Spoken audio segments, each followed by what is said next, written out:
सबसे पहले शेखावाटी की इस धरा को प्रणाम करता हूँ। यहाँ पे जब कल मैं शाम को आ गया था तब से लेके अभी तक मैं सोचने और समझने की कोशिश कर रहा था कि मुझे क्या बात रखनी है कल। हालांकि हम भाषण वगैरह कुछ तैयार नहीं करते हैं, ऐसे आते हैं, फिर ऑडियंस को देखते हैं और उनको लगता है कि ये ठीक सुनना चाह रहे हैं तो बोल देते हैं। कई बार 3 मिनट में बात ख़त्म करते हैं, कई बार 2 घंटे भी लग जाते हैं, वो आपके ऊपर रहता है सारा। मैं माँ सरस्वती को वंदन करता हूँ और यहाँ पर मंचासीन सभी अतिथि, ग्लोरियस कोचिंग संस्थान का पूरा परिवार और विभिन्न भर्ती परीक्षाओं में अपना स्थान सुनिश्चित करने वाले सफल अभ्यर्थी, चयनित अभ्यर्थी और साथ में संघर्षरत मेरे सारे साथी जो भविष्य में अपनी अच्छी उम्मीदों और अच्छी जगह पे जाने की आकांक्षाओं के साथ में हर दिन जीते हैं। भाई साहब हरीश जी हिंदुस्तानी ने इतना कुछ हंसाया है कि मैं सच बताऊं ना, मेरे माइंड पूरा वो ब्लैंक हो गया कि मैं क्या बोलने आया था आज। और माहौल बड़ा एक अच्छा माहौल कर दिया। शुरुआत में क्या होता है कि जब सर मंच पे हम आते हैं तो एक मंच का तनाव रहता है कि पता नहीं कैसी परफॉर्मेंस जाएगी, क्योंकि कई बार हमारे ऊपर इतने सारे संधियाँ व्यंजना लगा दी जाती है कि हमारे ऊपर एक परफॉर्मेंस का प्रेशर रहता है कि आपको ऐसा जैसा बताया गया वैसा बोलना पड़ेगा। तो मैं भी थोड़ा सा तनाव में, हालांकि अब इतना नहीं होता मंच पे जा के, मगर थोड़ा था। मगर आपने वातावरण इतना ठंडा कर दिया कि अब मुझे बोलने में बिल्कुल भी वो झिझक है नहीं। और ये शेखावाटी के क्षेत्र में मेरा पहला अवसर है।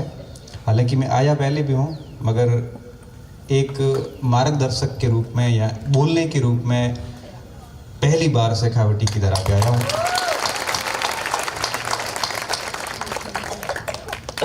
देखो, आपको पढ़ना कैसे है, करना क्या है, टारगेट क्या है, किस तरह से चयन लेने हैं, ये बातें आपको आपके गुरुजन क्लासरूम में हर दिन बताते हैं और मुझे बताने की अब आवश्यकता नहीं है। और हम लोगों ने भी YouTube पे इतना बोल रखा है, ये सोशल मीडिया और इंटरनेट की तकनीकी की एक बड़ी कमी है कि हम भाषण को रिपीट नहीं कर पाते, क्योंकि जो कुछ बोलते हैं वो सारा बोला हुआ है और वापस बोला हुआ बोलते हैं तो इतना इम्प्रेशन रहता नहीं है सर। हर बार नई बात बोलनी पड़ती है। तो कैसे पढ़ना है उस पर हम आज बात थोड़ी कम करेंगे। मेरी बात आज एक विद्यार्थी जीवन के ऊपर रहेगी। आप एक अच्छे नागरिक कैसे बन सकते हैं, आपको एक स्टूडेंट लाइफ में क्या करना चाहिए, क्या नहीं करना चाहिए, मतलब पढ़ाई के इतर की जो बातें हैं जो मुझे लगता है पढ़ाई से ज़्यादा महत्वपूर्ण रहती है। मेरा फोकस आज उन बिंदुओं पे रहेगा, क्योंकि लाखों बच्चों से जुड़ा हुआ हूँ। मैं माँ सरस्वती का वरदान मानता हूँ कि इस उम्र में भी मेरे ऊपर मेरे से अधिक उम्र के लोग भरोसा करते हैं। तो मुझे बड़ा अच्छा लगता है कि मैं सही रास्ते पे हूँ। और तब मुझे लगता है कि मेरी इस यात्रा के जो अनुभव, मैं हर बार कहता हूँ कि मंजिल इतनी महत्वपूर्ण नहीं होती, मंजिल तक पहुँचने का रास्ता और उस रास्ते के अनुभव महत्वपूर्ण होते हैं। क्योंकि वो जो अनुभव है ना, वही आगे की पीढ़ी को पथ प्रदर्शन करते हैं।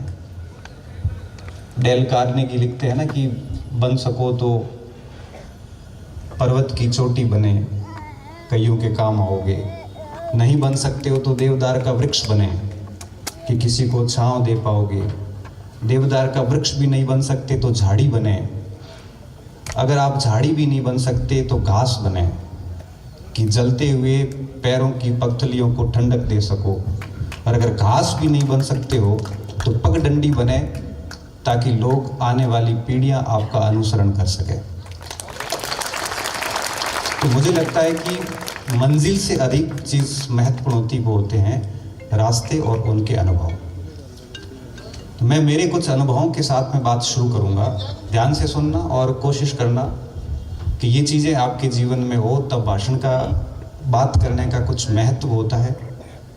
बोलते हम बहुत जगह पे हैं, लेकिन आत्मसात आप कितना करते हैं वो चीज़ें ज़्यादा मायने रखती हैं।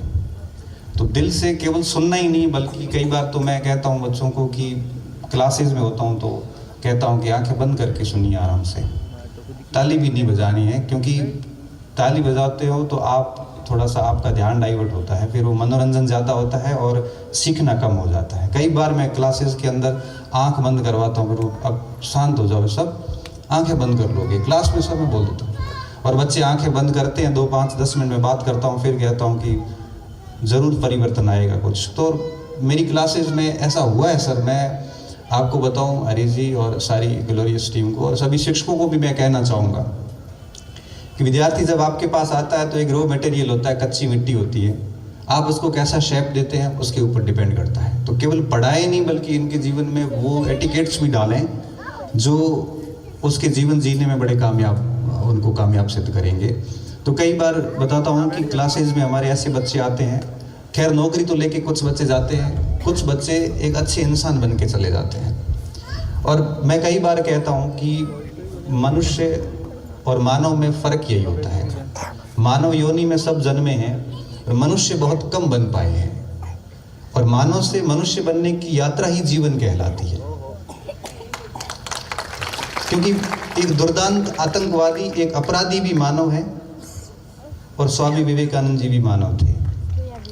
अब इनमें मनुष्य कौन है और दानव कौन है ये आप तय करोगे। इसलिए मैं सोचता हूँ कि पढ़ाई से भी ज़्यादा महत्वपूर्ण ये बातें हैं जो एक स्टूडेंट को आत्मसात करनी चाहिए, क्योंकि देश का जो भविष्य है, समाज का जो भविष्य है, परिवार का जो भविष्य है, वो सब आप हैं।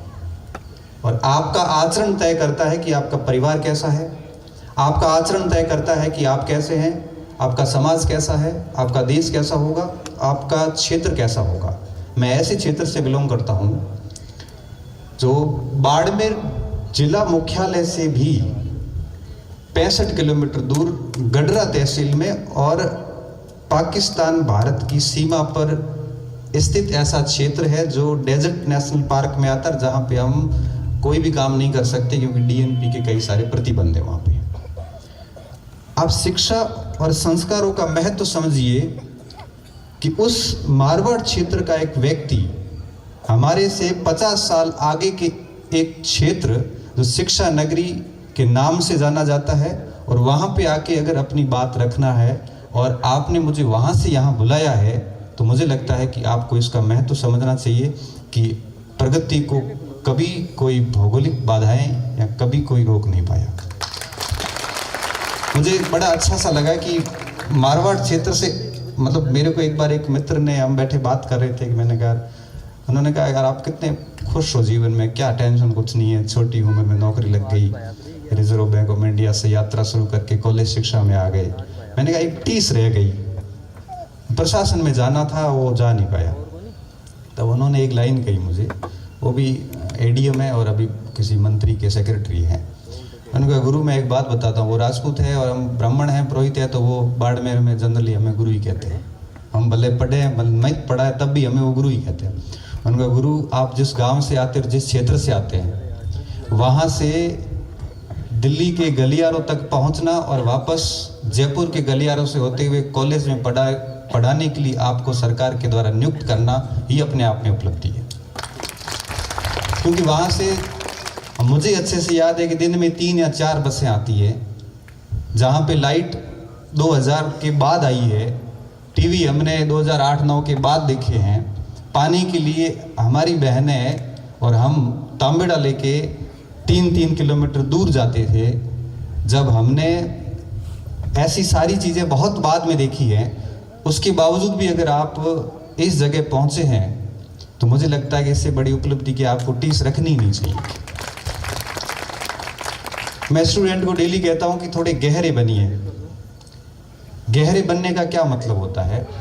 गहरे बनने का मतलब ये होता है कि आपकी एक ऐसी छवि होनी चाहिए कि आपने कहीं बात कही है तो लोगों को सोचने के लिए मजबूर होना पड़े। आप गहरे बनिए, इसका मतलब ये होता है कि जहां कहीं बैठे हैं, आप 4 साथियों में बैठे हैं, 10 लोगों के बीच में बैठे हैं, अपनी बात ऐसी जगह पे कहें जहां आपके शब्दों का मूल्य है।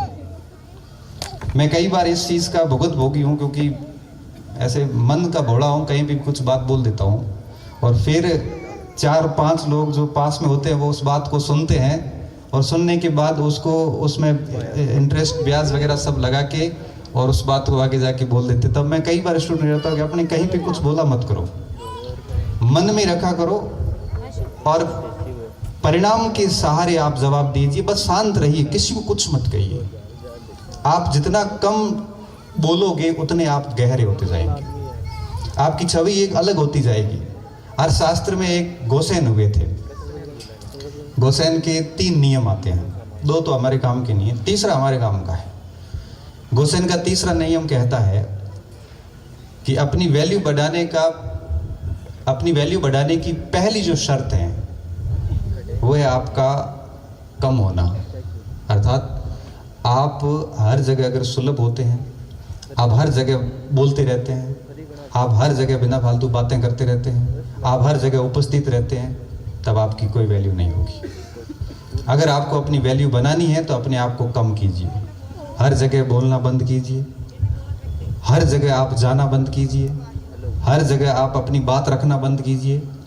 आप अपनी वैल्यू को समझिए। नौकरी लगना नहीं लगना वैल्यू तय नहीं करता, वैल्यू इस बात पे तय करता है कि आपका व्यक्तित्व और कृतित्व कैसा है। और मैं स्टूडेंट को कहता हूँ, आप 4 साथियों के बीच में बैठे, आपके बहुत अजीज मित्र हैं, तब आप ध्यान ना रखें कि आप क्या बोल रहे हैं, फर्क नहीं पड़ता। मगर आप हर जगह कहीं पे भी बैठे हुए कुछ भी बोल देते हैं, वो चीज़ें आपको बहुत आगे जाके नुकसान करती है और आपकी वैल्यू कम करती है। मैं आज आप यहाँ पे आए और आप सभी अपना 2-3 घंटे से यहाँ बैठे हैं, थके हैं, डेफिनेटली आए हैं तो कुछ सीख के जाना। इस बात का ध्यान रखना कि आपको अपने आप की जो छवि है बड़ी गहरी करनी है, हर जगह अपने आप को बोलना नहीं। अपने आप को जितना अधिक अभिव्यक्त करोगे उतनी आपकी वैल्यू कम होती जाती है। बड़ा सिंपल सा मामला है कि अगर किसी को खोना चाहते हो तो उसको हासिल कर लो आप, तब चीज़ें क्या होती है कि आप धीरे धीरे उसको खोना शुरू कर देते हैं। इसलिए इस बात का ध्यान रखना, हमेशा गहरे बनिए। दूसरी बात, मैं अभी देख रहा था और मोती जी डांस कर रहे थे, शारीरिक रूप से आप विकसित मतलब दिव्यांग है और उसके बावजूद भी उनका जोश देखिए, जज्बा देखिए। इस बात पे मैं कई बार विद्यार्थियों से कहता हूँ कि हमें कितनी शिकायतें होती हैं जीवन से। किसी को घर से शिकायत होती है, किसी को खुद से शिकायतें होती है, किसी को दोस्तों से शिकायतें होती है, किसी को असफलता से शिकायतें होती है।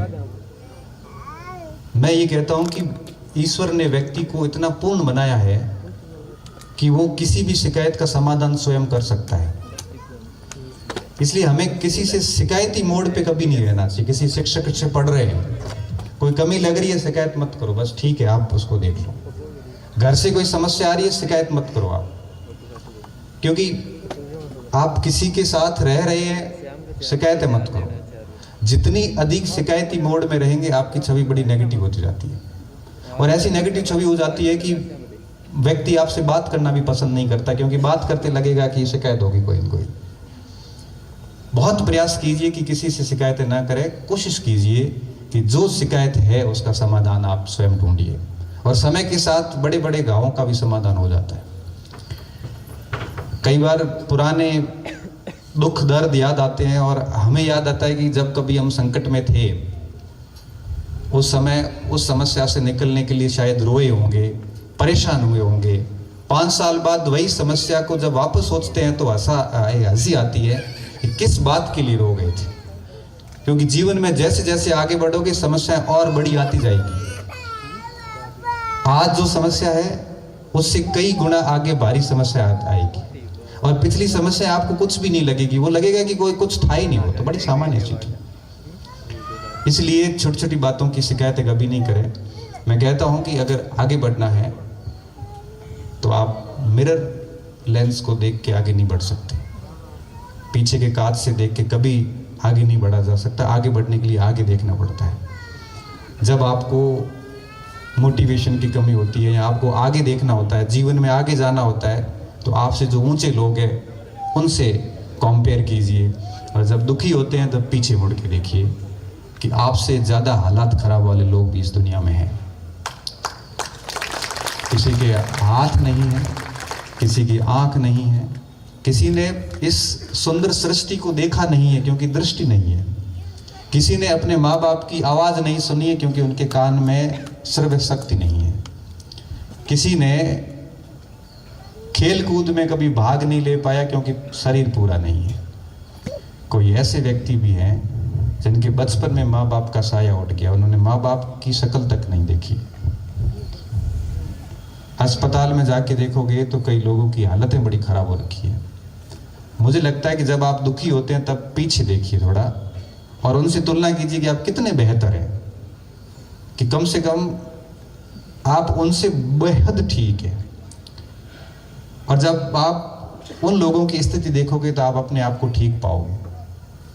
हमारे बाड़मेर क्षेत्र में पैसे का थोड़ा इशू रहता है, संसाधनों की कमी है, डबल क्रॉप है नहीं, फसलें होती है तो ठीक है, बाकी इतना है नहीं। सरकारी नौकरी एकमात्र हमारे पास ऑप्शन रहता है।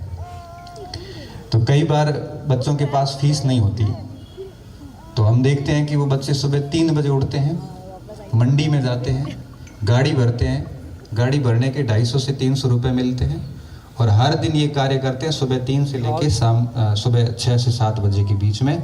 फिर उसी पैसे से, एक बच्चे का मैं उदाहरण देता हूँ, उसी पैसे से अपना घर चलाता है, मतलब बाड़मेर में रहता है, छोटे भाई को भी खर्चा देता है, पिताजी को घर पे लकवा हो रखा है और वो डोडा पोस्ट लेते हैं थोड़े से, तो उसके लिए भी पैसे बचा के और वो वापस घर भेजता है। और ऐसी स्थितियों में भी लोग जीते हैं। और हमारे घर से अगर 6,000 रुपया 10,000 रुपया आते तब भी हमें घर वालों से शिकायत रहती है कि सपोर्ट नहीं करते, आपको सुना दिया किसी ने, हमारे को पढ़ने नहीं दिया जाता। डेली है वो, कई बार ऐसे बच्चियों के मैसेज ज़्यादा आते हैं कि मैं ससुराल में हूँ और मेरे को डिस्टर्बेंस होती है, पढ़ने नहीं दिया जाता। मैं तो फिर यही कहता हूँ कि यार जो नेगेटिव चीज़ें उनको इग्नोर करो और अपनी पढ़ाई पे ध्यान दो, क्योंकि रिजल्ट आता है तो सारी चीज़ें अपने आप समाप्त हो जाती है और कहीं दिक्कत आती ही नहीं है। तो मेरा दूसरा आपसे यही है, पहली बात तो मैंने आपका ही थोड़ी गहरे बनी है, अपने आप को इतना एक्सपोजर ना दीजिए कि आपकी वैल्यू खत्म हो जाए। और दूसरा, हमेशा समाधान के मोड में रहिए, शिकायत के मोड में मत रहें। कहते हैं ना कि व्यक्ति हमारे से जुड़ना पसंद नहीं करता। अगर आप हमेशा शिकायत के मोड में रहोगे तो आप अकेले पड़ जाओगे। हर दिन अगर समाधान के मोड में रहेंगे तो आपके साथ में बहुत लोग चलने वाले हैं, कारवां बहुत लंबा होता है। और तीसरी बात, ये हमेशा एक मैसेज बच्चों स्टूडेंट से मुझे प्राप्त होता है कि टेस्ट में वो टॉप आ गया, उसकी पहले नौकरी लग गई, मेरी नहीं लगी। मेरे परिवार वाले मुझे कहते हैं कि उसकी नहीं लगी, उसकी लग गई, तेरी कैसे नहीं लगी। ये आम समस्या हो चुकी है और इसके प्रेशर में बच्चे कई तनाव में भी आ जाते हैं। तो मैं हालांकि समाधान करता हूँ और हमेशा कहता हूँ, किसी से अपनी तुलना क्यों करें। कोई अगर L1 में लगा है, अध्यापक लगा है और आप अगर लेक्चर की तैयारी कर रहे हैं तो क्या शिकवा है, वो पहले लग गया, आप 5 साल बाद भी लग गए, तब भी आप 13 साल सीनियर है उससे। मेरे एक मित्र थे, हम साथ में तैयारी करते थे और हमें नौकरी की जल्दी बड़ी थी। मैंने कहा फटाफट लग जानी चाहिए। साथी था, मैंने कहा बीएड कर ले, तो उसने कहा बीएड नहीं करूँगा। मैंने कर ले बीएड, नौकरी लग जाएगी। उसने कहा गुरु बीएड नहीं करूँगा, या तो IAS बनूंगा, या RS बनूंगा, या गांव जाके सरपंच बनूंगा। 3 ही टारगेट है, चौथा कोई टारगेट है ही नहीं। मैंने कहा ठीक है। बच्चा थक गया है सुबह, और भाषण किसको अच्छे लगते हैं। हुआ क्या, हमने छोड़ दिया, ठीक है इसका टारगेट प्रशासन या सरपंच। उसने कहा यहाँ शासन में रहेंगे या प्रशासन में रहेंगे, शिक्षक वगैरह दूसरी कोई नौकरी हमें स्वीकार नहीं। मेरे दादाजी भी सरपंच थे, मैं बन जाऊंगा, वोट बैंक के उस टाइप से है कि हम टीचर लग गए, 11-12 में लग गए। हमने हमारी यात्रा शुरू करी। वो हमारा जो साथी कंटिन्यू फेल होता गया। RS 12 में फेल हुआ, 13 में हुआ, 15 में हुआ। अब हमने कहा कि अभी भी टाइम है, बीएड कर ले। तो बीएड तो नहीं करूँगा, अब लास्ट अटेम्प्ट एक RS का 16 वाला और ले लूँगा। और उस अटेम्प्ट में वो SDM बन गया। और अब बीच में क्या हुआ कि इलेक्शन का दौर था और वही आदमी हमें ट्रेनिंग दे रहा था। मैंने कहा, हम कहीं बाहर गए, मैंने कहा भाई, तो कहा भाई नहीं, अब मैं मजिस्ट्रेट हूँ। बाहर जाके बात करेंगे कि अभी ऑफिस में। मैंने कहा हमें जल्दबाजी थी और इसका टारगेट क्लियर था, और जो देर से मिलता है वो शानदार मिलता है, ये भी तय बात है। कई बार कहता हूं कि जल्दबाजी के चक्कर में हम ऐसी जगह फंस जाते हैं जो हमारी योग्यता के अनुरूप नहीं होती है। हम बहुत आगे जाने चाहिए थे, लेकिन छोटे लॉलीपॉप हमेशा व्यक्ति को बड़े टारगेट से दूर करते हैं।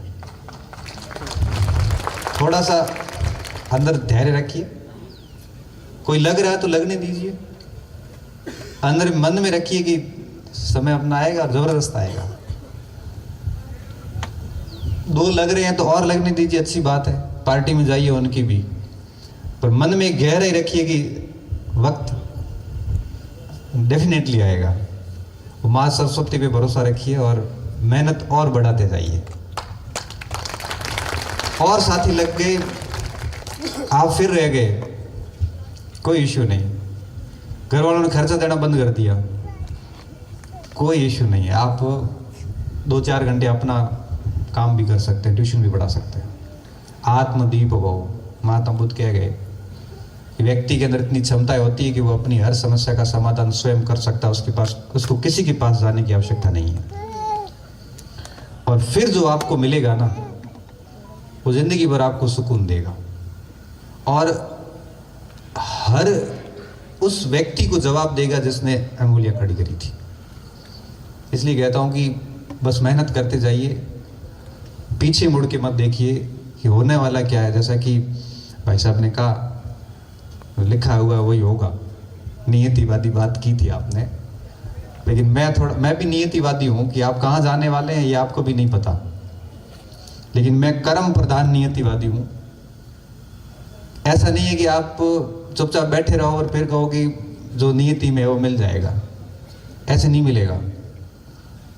मेहनत करते जाइए आप। और मुझे यूँ लगता है कि हाथों की जो लकीरें परिश्रम की गुलाम होती है, जिसने जितना लिखा है यहाँ लकीरें चेंज हो जाती है। जिसने लिखा है, मैं एक बार भीलवाड़ा गया सर, एक गांव है वहाँ पे ज्योतिष के पास, साथियों के साथ गया था। साथियों की 2-3 की नौकरी नहीं लग रही थी, तो उन्होंने कहा कि आप साथ में चलो। मैं भी चलाता हूँ। हम गए, गाड़ी लेके गए, यहाँ से 5 जने थे, मैं लगा हुआ था, 4 बेरोजगार थे, मेरे संघर्षरत साथी थे। वहाँ जाते ही उससे उनने बात की, हमने महाराज से बात की। उन्होंने सबसे पहले मैंने ही मेरा हाथ दिखाया, उसने कहा आपके तो अभी 2000 ऐसा कुछ साल बताया, कोई योग है नहीं नौकरी का। तो जबकि उस गाड़ी का पेट्रोल भरा के मैं ही चला था, क्योंकि नौकरी वाला मैं अकेला ही था उसमें। अच्छा ठीक है, और बता दो। फिर उन्होंने कई सारी चीज़ें बताई मेरे बारे में। अब मैंने कहा बहुत सही बताया आपने, ऐसे करके मैं साइड में एक एक करके 500 का बताया। बताने के बाद में मैंने महाराज को एक लाइन पूछी, मैंने कहा आप ये कैसे मतलब तय कर रहे हैं कि नौकरी नहीं लगेगी, या तो कि भाग्य की रेखा है वो ये ऐसे लंबी आती है, ऐसी है नहीं। तो मैं को क्या ऐसे कंटिन्यू ऐसे करने से ये रेखा ऐसे सही नहीं हो जाती, लंबी नहीं होती है? तो कि ये तो मुझे नहीं पता, लेकिन भाग्य रेखा है इसमें ये है नहीं। मैंने उनको एक ही बात कही, महाराज मैं नाराज भी हो गए। मैंने कहा महाराज मैं तो नौकरी लगा हुआ हूँ, लेकिन आप किसी को ऐसे डिमोटिवेट करोगे तो थोड़ा ठीक नहीं लगता। परिश्रम करते जाओगे, ये लिखते हैं ना, तब हाथ अपने आप ऐसे मुड़ जाता है और ये रेखाएं अपने आप लंबी हो जाती है। इसलिए कहते हैं कि ये भाग्य की रेखाएं परिश्रम की मोहताज होती है, व्यक्ति इन भाग्य की रेखाओं का मोहताज नहीं होता। आप पढ़ के तो देखिए एक बार, इस सृष्टि में न्याय होता है, निर्णय नहीं होते। निर्णय कोर्ट में होते हैं, वहां न्याय कई बार नहीं हो पाते, एक न एक पक्ष नाराज रहता ही रहता है। सृष्टि न्याय करती है। आप जैसा करेंगे वैसा रिटर्न होता है। आपने किसी के साथ बुरा किया तो आप तैयार रहिए अपने साथ बुरा होने के लिए। आपने जिस स्तर की पढ़ाई की है आप परिणाम के लिए रेडी रहिए। वो आज मिलेगा, 2 साल बाद मिलेगा, मगर मिलेगा जरूर। जिस लेवल की पढ़ाई की जाती है, जिस लेवल का समय आपने पुस्तकों में खपाया है, आप निश्चित तौर पे उस जगह पे जाएंगे। मैंने कभी नहीं सोचा था कि मैं कॉलेज में आऊँगा। मैं कई बार ये क्लासेस में, वीडियो में बोल चुका हूँ। मेरा राजस्थान यूनिवर्सिटी में पीएचडी में एडमिशन हुआ, पूरे राजस्थान में पहली रैंक थी, लेकिन मैंने इसलिए नहीं करी कि जब अपने को हायर एजुकेशन में जाना ही नहीं है तो पीएचडी का मतलब क्या है, और छोड़ दो। उसके 10 साल बाद जाके मैंने वापस पीएचडी की। क्योंकि मुझे कॉलेज लेक्चर बन गया, प्रोफेसर हो गए, तो अब बिना पीएचडी ये नौकरी आगे काम की नहीं, करना ही पड़ेगा। करियर प्रमोशन के लिए करना पड़ेगा। कभी नहीं सोचा कि इस फील्ड में जाऊंगा, मगर पढ़ाई में कोई कमी नहीं रखी थी। 12th करने के बाद से हमने हमारे रिसोर्सेज, जो सीमित संसाधन थे, हालांकि मैं कोचिंग करवाता हूँ, पढ़ाता हूँ, मैंने खुद ने कभी कोचिंग की नहीं। कोचिंग इसलिए नहीं कर पाए कि बाड़मेर में स्तरीय कोचिंग नहीं थे, और जयपुर जाके, दिल्ली जाके करने जैसे संसाधन हमारे पास नहीं थे। तो हमें उसमें राजी होना था, हमारे संसाधनों में ही काम करना था।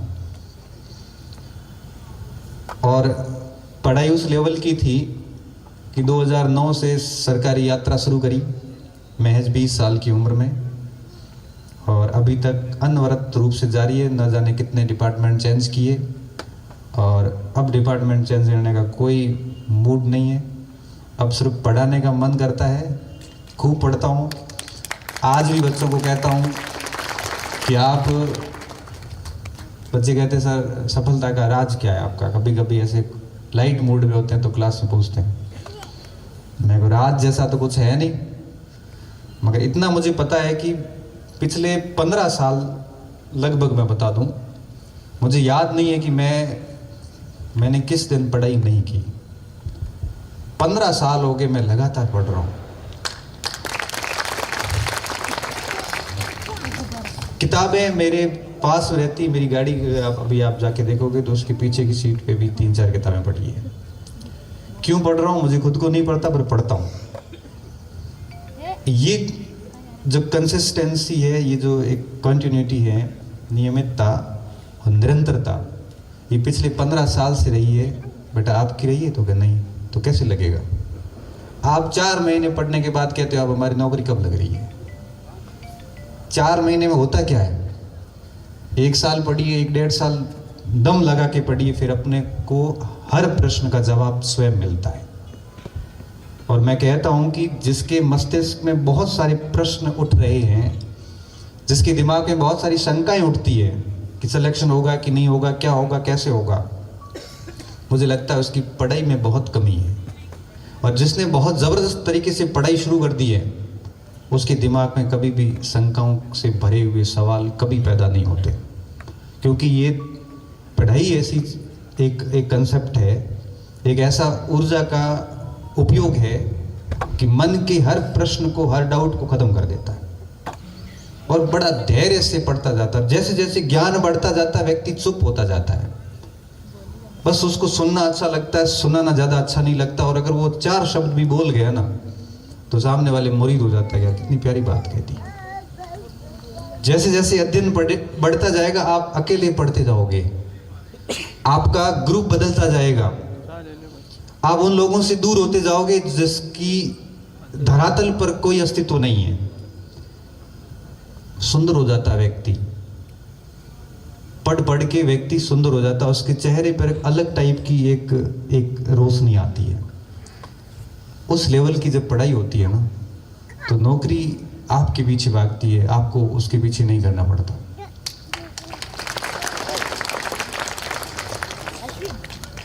खुद से एक प्रश्न करना कि आप पढ़ रहे हैं, बढ़िया तरीके से मेहनत कर रहे हैं।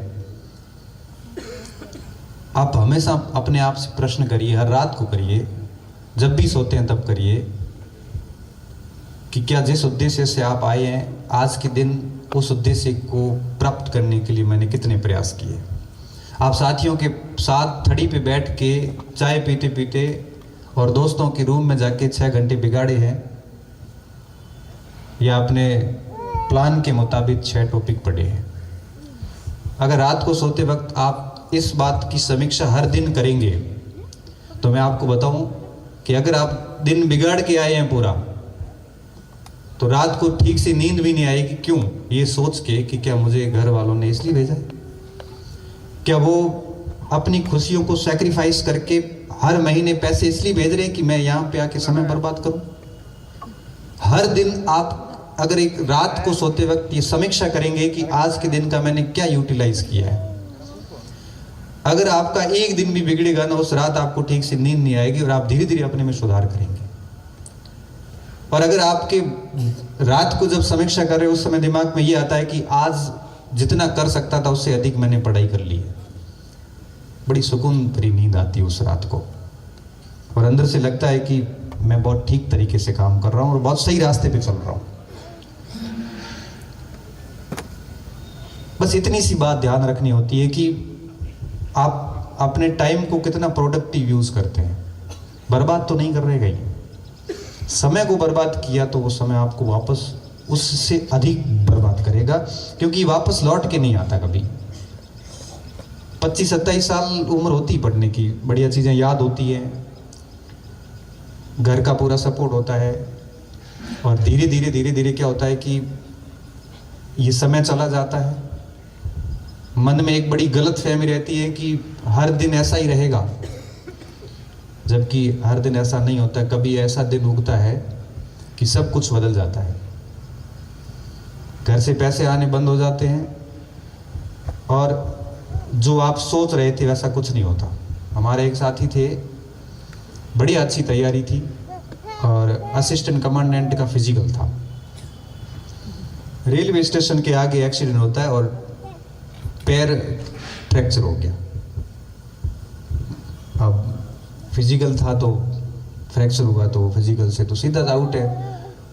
जाना दिल्ली टिकरी कैंप में था फिजिकल देने के लिए, और गए हॉस्पिटल में।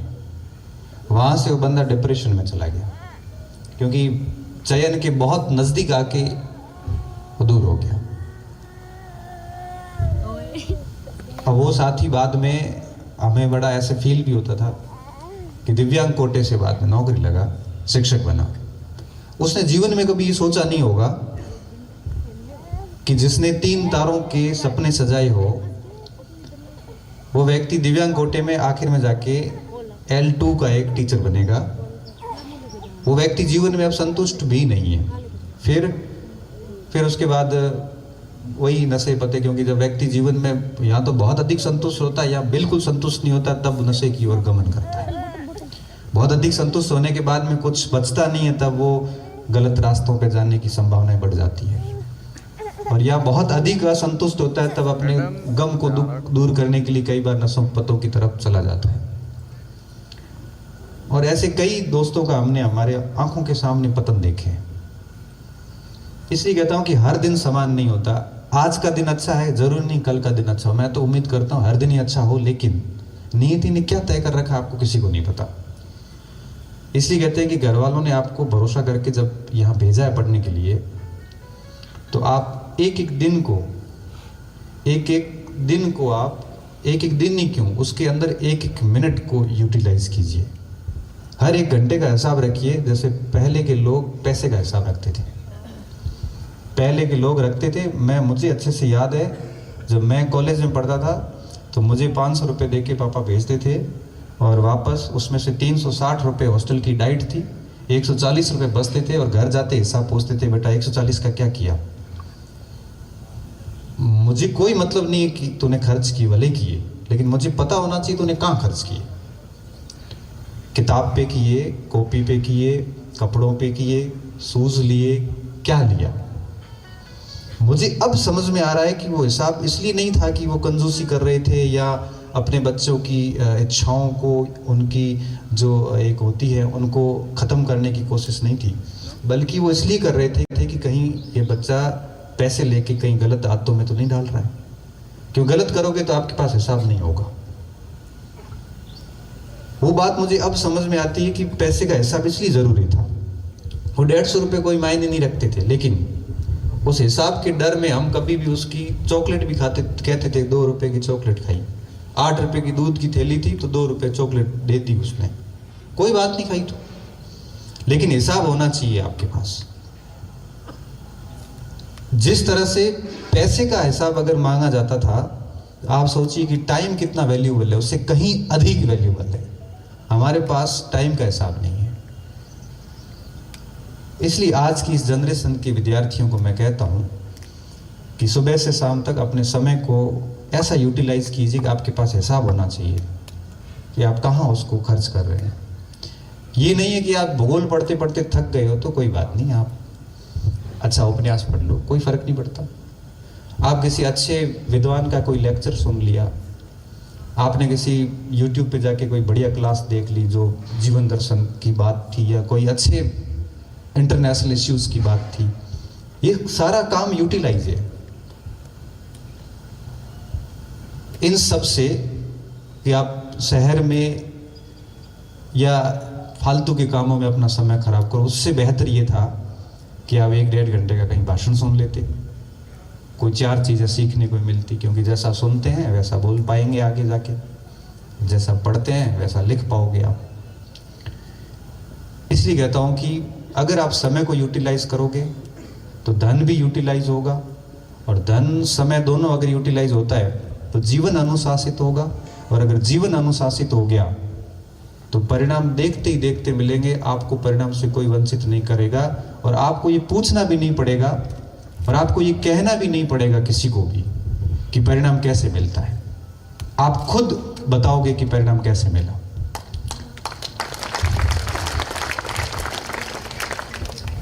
बच्चे मुझे कहते हैं सर कि रात को पढ़ें कि सुबह पढ़ें। मैं कहता हूँ जब भी पढ़ना है भले रात को पढ़। आपने कैसे किया? क्योंकि कई क्यूरियोसिटी होती है स्टूडेंट्स की। तो मैंने कहा मैं तो 15 दिन रात को पढ़ता था, 15 दिन सुबह जल्दी उठता था। ये सच है। 15 दिन क्या करता था, 2:30-3 बज जाते थे। 3 साथी थे हम 4, और आज भगवान की मेहरबानी से सारे अधिकारी हैं। रात को चाय बनाई, 1-2 बार चाय बनाते थे, 1-2 साथी कॉफ़ी पीते थे, 2:30-3 बजे तक पढ़ लिए, थक गए, सो गए। फिर सुबह वापस 10-1 बजे उठते थे, फिर पूरे दिन वापस पढ़ाई, बाकी दुनिया से कोई मतलब नहीं। 15 दिन ऐसे चलता था। फिर 15 दिन सुबह वाले, क्योंकि किसी एक उसमें बड़ा वैज्ञानिक सा स्टूडेंट था, हो गया बायोलॉजिकल क्लॉक बिगड़ जाएगी के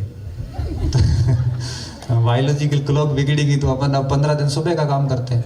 फिर 15 दिन हम सुबह 3 बजे उठते थे, क्योंकि हमने निष्कर्ष ये निकाला कि 5 बजे उठने की बजाय 3 बजे उठना आसान है।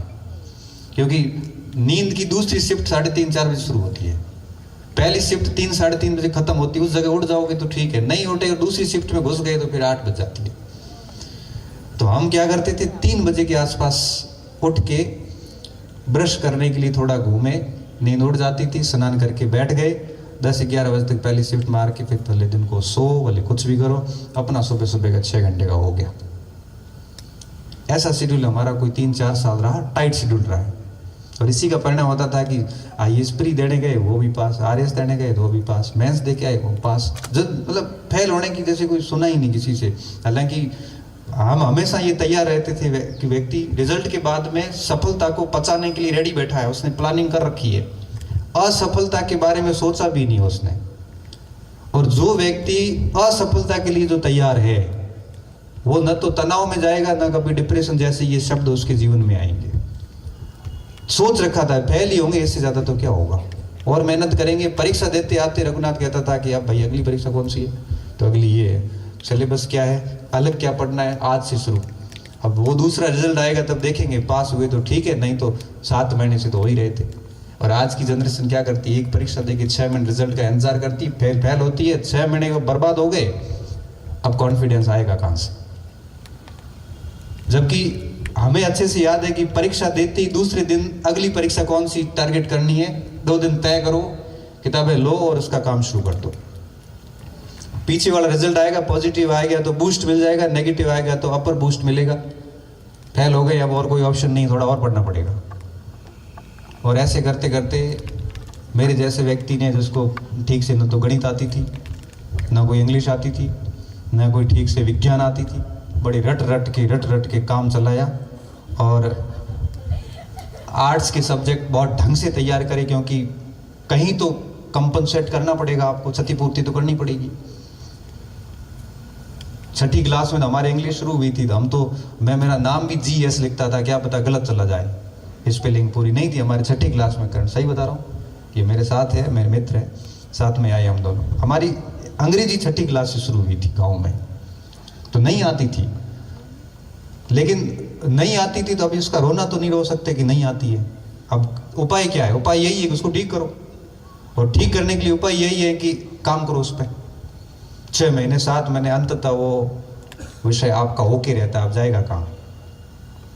और व्यक्ति में इतनी क्षमता होती है कि कोई भी कंसेप्ट उसकी सीमा से, औकात से बाहर नहीं है, बस उस व्यक्ति में दम होना चाहिए। ऐसा नहीं हो कि ऐसे मरा सा हुआ तो कुछ नहीं होगा।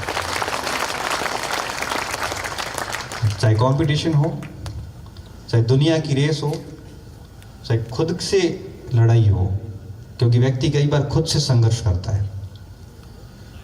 सब जगह पे मजबूती तो चाहिए। 1000 आपदाएं आपके सामने हो सकती है, आप एक्सक्यूज देके निकल नहीं सकते कि मेरे ये समस्या है, मेरी वो समस्या है। दुनिया एक्सक्यूज नहीं देखती, दुनिया रिजल्ट देखती है। और रिजल्ट तभी मिलेंगे जब आप मानसिक रूप से बहुत स्ट्रांग रहेंगे कि आज समय मेरा नहीं है, और ये खुशी और दुख दोनों साइकिल के रूप में चलते हैं। आज सुखी हैं तो दुख के लिए रेडी रहिए, दुखी हैं तो सुख आने वाले, धैर्य रखिए, कोई दिक्कत ही नहीं है। लेकिन मजबूत अगर नहीं है तो आप नौकरी लगने के बाद में भी खुश नहीं है। मैंने एक IAS को लाइव सुसाइड करते हुए एक बार देखा था, 14वीं रैंक थी IAS में। अगर आप मेंटली मजबूत नहीं है तो आप कलेक्टर बनने के बाद में भी खुश नहीं है। नौकरी लगना खुशी का कोई पैमाना नहीं है। उसके लिए आपको जीवन में अगर सफल होना है तो थोड़ा मानसिक रूप से स्ट्रांग रहना पड़ेगा, अपनी शिकायतों का समाधान खुद करना पड़ेगा। लोग क्या कहते हैं, लोग क्या कहते हैं, लोगों के पास दूसरा काम नहीं है क्या? कई तो आते हैं कि सर मेरे बारे में उसने ये कह दिया, उसने वो कह दिया, मुझे बड़ी हंसी आती। कोई क्या कहे, हम हमारे बारे में भी खूब कहते हैं, कोई फर्क नहीं पड़ता किसको क्या करना है, हम सही है ना, बस बात खत्म। मुखालफत से मेरी शख्सियत संवरती है, मैं दुश्मनों का एहतराम करता हूँ। क्या? मुखालफत से मेरी शख्सियत संवरती है, मैं दुश्मनों का एहतराम करता हूँ। जो लोग मेरी आलोचनाएं करते हैं उससे मेरे व्यक्तित्व में सुधार होता है, और ऐसे करने वालों का मैं शुक्रिया अदा करता हूँ। कई बार एक लड़का IAS बना, 2017-18 की बात थी। टीवी वाला उसके पास गया पूछने के लिए कि आप इसकी श्रेय किसको दोगे। उसने माता पिता, गुरुजनों का, किसी का नाम नहीं लिया। उसने 2 लाइन ही बोली, मुझे अच्छे से याद है, मैं नाम नहीं लूंगा IAS का, मेरे अच्छे मित्र भी हैं। तो उन्होंने कहा कि ये सारा श्रेय मेरे उन आलोचकों को है जिन्होंने मुझे मोटिवेट किया हर टाइम ये कह के कि RS में इसका सिलेक्शन गलती से हुआ है। क्योंकि वो RS भी था, RS था और थोड़ा ड्रिंक विरिंक करने की आदत लग गई, तो लोगों ने, साथियों ने कहा कि ये सिलेक्शन बिल्कुल गलती बोल रहे हैं, इसका सिलेक्शन गलती से हुआ है। बात चुभ गई उसको, चुभी तो उसने, अब आपको कोई बात चुभती है, फिर आपके पास 2 ऑप्शन है, आपके अंदर नेगेटिव एनर्जी उत्पन्न हो गई। अब या तो आप उससे लड़ाई कर दो, टोक पीट दो, और या फिर आप उस एनर्जी को किसी प्रोडक्टिव कार्य में यूज कर लो। उसने कुछ नहीं किया, बात सब जिसके जो आक्षेप थे सुन लिए, और धीरे धीरे सिविल सर्विसेज का फॉर्म डाल के और IAS की तैयारी शुरू कर दी। हिंदी लिटरेचर ऑप्शन लिया, जबकि इंग्लिश मीडियम IITN, और तैयारी करके वेरी फर्स्ट अटेम्प्ट में जब डायरेक्ट IAS बना, तो जिन्होंने बोला था उनकी हालत अभी तक ऐसी होती होगी कि उनके सामने नहीं जा पा रहे होंगे। क्या शानदार जवाब होता है साहब ये। मुझे नहीं लगता कि इससे बढ़िया कोई जवाब कोई दे सकता है। और फिर पत्रकार आगे कि आप अपनी सफलता का श्रेय किसको देना, और भाई साहब बोले कि ये सारी सफलता जो है वो आलोचकों को समर्पित है, जिन्होंने ये कहा कि मैं गलती से आरिस बना हूँ। इससे पहले की सफलता मेरे माँ बाप और गुरुजनों की बदौलत थी, ये सफलता सिर्फ इनके कारण है। नहीं तो मैं मस्त था जिंदगी में, मेरे आगे सोचा ही नहीं था आरिस से अल्लाह, राजस्थान से बाहर ही नहीं जाना था, बिल्कुल कोई टारगेट नहीं था, लेकिन टारगेट इन्होंने बना दिया। और ऐसा किस्सा कईयों के साथ होता है, कईयों के साथ होता है, हमारे साथ भी है। हम जब भी कभी शांत होकर बैठते हैं कि यार अब ये सब छोड़ के रेस्ट करते हैं, क्योंकि घर वालों की हमेशा हमारे से शिकायत रहती है। ये पब्लिक लाइफ के कारण हमारी पर्सनल लाइफ मरी भी होती है सर। घर वाले डेली कहते हैं कि आखिर कब हमें टाइम कब मिलेगा, पूरा टाइम बच्चों के साथ जा रहा है, तो इससे अच्छा तो ये था कि शादी वादी करते ही नहीं, फ्री रहते हैं अटल जी की तरह।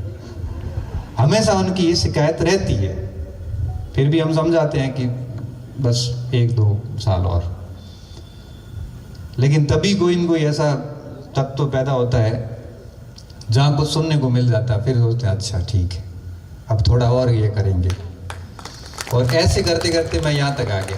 बाकी मैं इतना संतोषी व्यक्ति था, ग्रेड 2 की नौकरी लगने के बाद बाड़मेर छोड़ के गाँव गया, शिफ्ट हो गया मम्मी पापा के पास आराम से, गाय का घी दूध छाछ खानी और सामने स्कूल, आराम से नौकरी करनी।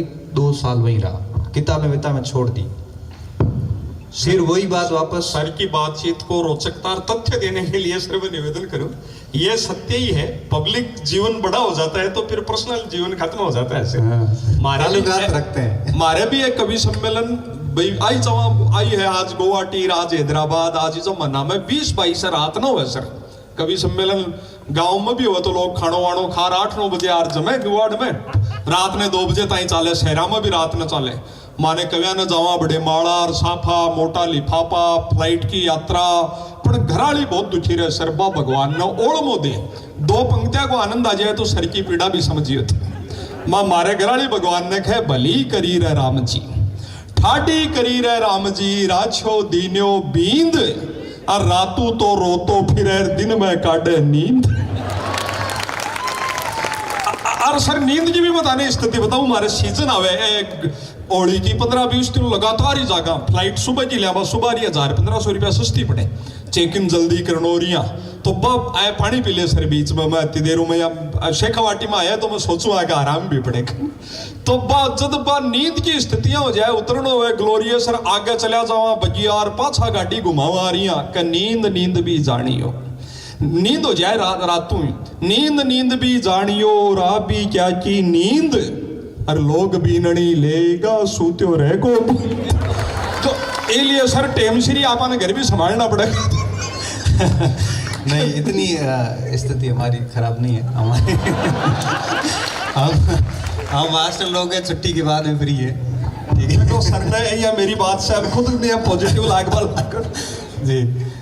तो ये चीज़ें रहती है कि जब भी कभी हम शांत हो जाते हैं, जब लगता है कि जीवन में अब कोई आगे उद्देश्य नहीं है, तभी उद्देश्य देने के लिए कोई न कोई ऐसा व्यक्ति आता है जीवन में जिसका हम हमेशा शुक्रिया अदा करते हैं। तो कोई आलोचना करता हुआ मिलता है तो उसका शुक्रिया अदा कीजिए, वो व्यक्ति आपके जीवन के उत्थान और उद्धार के लिए बहुत ज़्यादा ज़रूरी है। अगर कठिनाइयों से निकलोगे, समस्याओं से निकलोगे तो बहुत मजबूत बनोगे। जितनी आराम परस्त जिंदगी जियोगे बहुत कमज़ोर बनते जाओगे, ये तय बात है। 4 पंक्तियाँ किसी कवि की है कि दीपक का कुछ अर्थ नहीं, दीपक का कुछ अर्थ नहीं जब तक तम से नहीं लड़ेगा, तम यानी अंधेरा। दिनकर नहीं प्रभा बांटेगा, दिनकर यानी सूर्य, दिनकर नहीं प्रभा बांटेगा जब तक स्वयं नहीं दधकेगा। कभी दहकती ज्वाला के बिन कुंदन भला बना है सोना, बिना घिसे मेहंदी ने बोलो कब पाया है रंग सलोना। जीवन के पथ के राही को, जीवन के पथ के राही को क्षण भर भी विश्राम नहीं है। कौन भला स्वीकार करेगा कि जीवन एक संग्राम नहीं है, जीवन एक संग्राम नहीं है। तो ये जीवन बड़ा इंटरेस्टिंग है, जैसा कि भाई साहब ने कहा कि इसमें रंग बदलते रहते हैं। तो जो भी नेगेटिव चीज़ें होती हैं उसको पॉजिटिव कन्वर्ट कीजिए, हमेशा समस्याग्रस्त नहीं रहिए, अपने समाधान ढूंढते रहिए, गहरे बनिए और समय को ठीक से यूटिलाइज करते हुए, आलोचकों का सम्मान करते हुए जीवन में हमेशा आगे बढ़िए। शेखावटी की इस धरा पर मुझे जितना प्रेम मिला मैं बड़ा अभिभूत हूँ और मैं आप सभी का शुक्रगुजार हूँ। बड़ा अच्छा लगता है कि 600 किलोमीटर दूर एक वो छोर फिर ये छोर और यहाँ आना, फिर मोस्टली बच्चे जानते भी हैं, तो बड़ा अच्छा लगता है कि मैं तो बाड़मेर से बाहर ही नहीं निकला, जानते कैसे हैं। एक शिक्षक की अंदर की खुशी की उस अनुभूति को आप महसूस करिए कि जब एक सामान्य सा साधारण सा व्यक्ति साधारण से पारिवारिक पृष्ठभूमि में, पूरे दादाजी के परिवार का पहला मैट्रिक पास, 10वीं पास ही पहला हूँ तो फिर 12वीं भी पहला ही होऊंगा और कॉलेज भी पहला ही हूँ, MA भी पहला ही हूँ और पूरे गांव का एकमात्र PhD धारी। बड़ी दिलचस्प यात्रा है। मेरी मम्मी ने तो कहा कि डॉक्टर बना है, मतलब इलाज में नहीं, इलाज नहीं ये पढ़ाई का डॉक्टर अलग होता है। मैं नहीं पता कि उनके लिए ये डिग्रियां क्या होती है, लेकिन हमें अच्छा लगता है कि उनको बड़ा गर्व महसूस होता है। और मेरे अनुसार ही नहीं बल्कि सबके अनुसार भी, अगर आपके माता पिता को आपके ऊपर प्राउड है तो आपका जीवन सफल है।